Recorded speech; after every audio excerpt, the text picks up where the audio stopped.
Before, Robert Burns published a small volume of poems, called the Kilnarick edition, of poems chiefly in the Scottish dialect. His situation was in such dire straits that he was contemplating an escape to the West Indies, a way of removing him from all the griefs and difficulties that had surrounded him in Scotland. And as he meditated, he wrote down this poem called The Farewell. It starts off with a quote from Thompson's Edward and Eleanora. The valiant in himself, what can he suffer, or what does he regard as a single woes? But when, alas, he multiplies himself to dearer selves, to the lov'd, tender fair, to those whose bliss, whose being hang upon him, to helpless children, then, oh then, he feels the point of misery festering in his heart, and weakly weeps his fortune like a coward. Such am I, undone.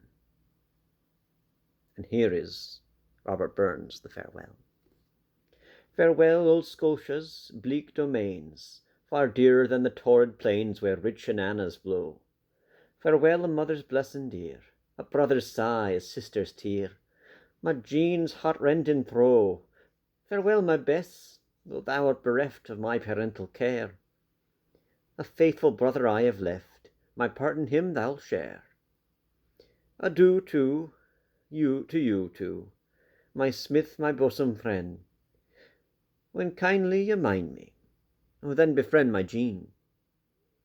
What bursting anguish tears my heart, from thee, my Jeanie, must I part? Weeping answered, no.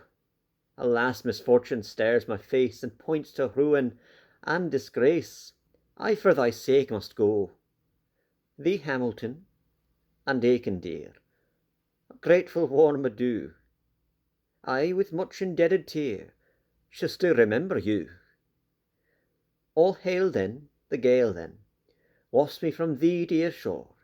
It rustles and whistles, I'll never see thee more.